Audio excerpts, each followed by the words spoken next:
Kita Malaysia ini dalam proses menuju kepada sistem politik yang lebih matang.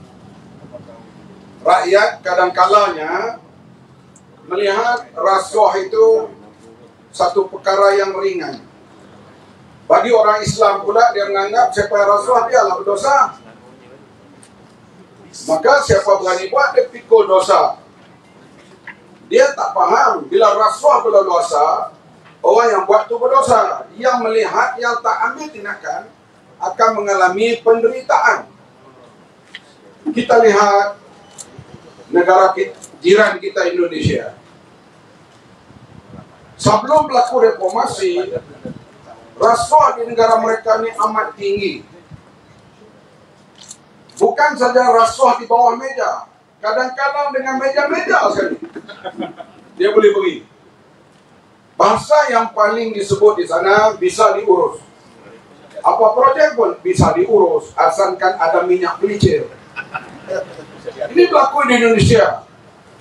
Tetapi bila berlaku reformasi, naiknya Bapak Habibie, pergi pula kepada Gus Dur, Megawati, Bambang Susilo, sampai kepada Jokowi, sudah ribu orang masuk jail karena rasuah.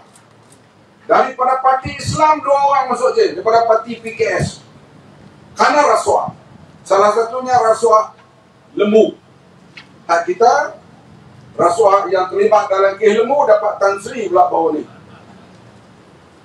Dan gabno-gabno banyak merengkok dalam penjara. Rasuah dapat dikurangkan, wang negara Indonesia mula meningkat. Dan sekarang Jokowi berazam, tahun 2030 ke atas, Indonesia akan jadi negara yang kelima kekuatan ekonomi dalam dunia. Daripada negara yang terkebal dalam hal pembangunan. Kenapa? Rasuah berleluasa, semua bisa diurus. Peningkatan indeks kurangnya rasuah di Indonesia itu membawa kepada kekuatan ekonomi kepada mereka. Kita lalu bincang kereta api laju ke Singapura. Naik kerajaan kita runding semula. Kemudian pula Singapura tuntut berapa ratus juta. Kita berunding-runding, Indonesia dah siap. Sudah ada kereta api laju daripada Jakarta ke Bandung. Sekarang ni boleh pergi 45 minit je. Dulu 3 jam lebih. Dia nak pindahkan pula ibu negara dia ke Kalimantan. Kenapa? Jakarta dah sesak. Apa punca berlaku kehebatan di Indonesia? Karena mereka dapat kurangkan rasuah. Dan kita lihat negara-negara maju semua rasuah mereka amat rendah. New Zealand, negara pertanian, penduduk lebih kurang 4 juta, kambing dia lebih kurang 16 juta. Artinya seekor seorang manusia sama dengan 4 ekor kambing di sana. Negeri agriculture, tapi rasuah mereka amat rendah. Dia jadi negara dunia pertama. Sudah masuk first world dah lebih 30 tahun dulu. Itu jauh, dekat dengan kita Singapura. Bila merdeka tahun 65, Lee Kuan Yew pernah menyebut, kalau boleh kami nak jadi seperti Sri Lanka, Ceylon. Waktu itu Sri Lanka negara maju. Sidang-sidang antarabangsa dibuat di Colombo. Dan di sana juga ada scholarship Colombo Plan. Banyak orang kita yang pergi ke London, terutama menuntut undang-undang, melalui beasiswa Colombo ini. Akibat daripada rasuah berleluasa, dan di Sri Lanka ini demografi politiknya lebih kurang Malaysia.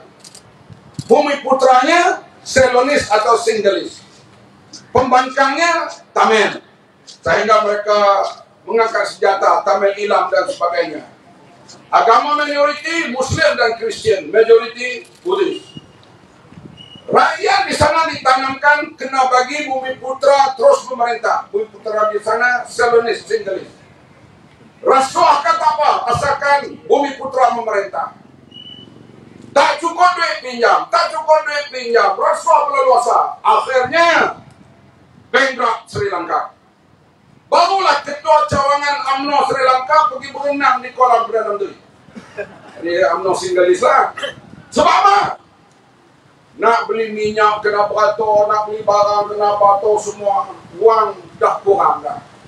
Dunia terpaksa bincang bagaimana nak bantu Sri Lanka sekarang ini. Sebuah dulu negara yang utama. Malaysia tahun 60-an. Tahun 60-an kita setara dengan Korea.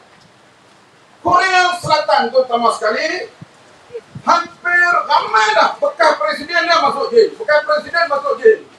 Yang terakhir, presiden dia wanita. Baru keluar jail. Lepas jadi presiden, dia didakwa di mahkamah terlibat rasuah, masuk jail. Kita ni baru mula. Baru mula ni. Dan Korea ni berjaya lawan rasuah, akhirnya dia daripada negara dunia ketiga melonjak jadi gergasi ekonomi yang utama di dunia ini. Dan sekarang Korea sudah setara dengan Jepun dalam hal pembangunan ekonomi. Hadirin sekalian, kita pula di antara negara yang dianggap terkehadapan di tahun 60-an, 70-an, dan indeks rasuah kita berada di sekitar nomor 20 hingga nomor 30 dalam dunia ini. Dan kita berada dalam keadaan gelaran Tiger of Asia. Hadirin sekalian, kita lihat pula kesedaran orang ramai terhadap bahaya rasuah ini masih di tahap yang rendah. Terutama orang Melayu. Ini satu perkara yang paling pelik. Sedangkan kita diajar oleh agama kita, ar-rashi wal murtashi finnar. Pemberi rasuah dan penerima rasuah tempatnya dalam neraka.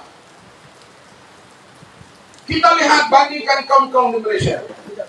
Kaum Cina Tionghoa, mereka menghadapi masalah rasuah dan penipuan dalam koperasi bersatu di bawah Presiden MCA Tan Kun Suan. Dan akhirnya Tan Kun Suan dipenjarakan. Orang Tionghoa marah kepada MCA karena berlaku penipuan terhadap uang koperasi mereka. Yang tak simpan dalam koperasi itu pemarah. Akhirnya datang pilihan raya, mereka tolak MCA sampai hari ini MCA payah bangun. Tinggal satu kursi saja, yaitu di Air Hitam. Akibat rasuah dan penipuan terhadap kaum mereka dalam koperasi bersatu. Ini saya ucap dalam Palembang ni, ayahnya. Orang India pula kita lihat mereka marah kepada NIC bila berlaku penipuan terhadap Maika Holding zaman Sami Belu. Dalam Parlimen, luar Parlimen, berjuta ringgit didedahkan. Bagaimana uang sepatutnya digunakan untuk menolong orang India yang miskin, tapi digunakan oleh pemimpin MIC memperkayakan diri mereka. Datang pilihan raya mulai 2008, orang India hukum MIC. Sampai sekarang tinggal satu kursi saja ditapak. Orang Melayu, lagi banyak kita dedah rasuah, lagi UMNO menang. Pelik, tambahan pula datang pandangan baru yang menyebabkan rasuah hebat ini karena orang bukan Islam. Ini paling pelik. Sedangkan negara yang paling rendah rasuah dibuat kajian oleh George Washington University, dan yang buat kajian itu pengurusinya orang Islam. Negara yang paling rendah rasuah ialah New Zealand, yaitu Islamic etik yang paling tinggi, New Zealand. Mana lagi rendah rasuah? Norway. Mana lagi Sweden?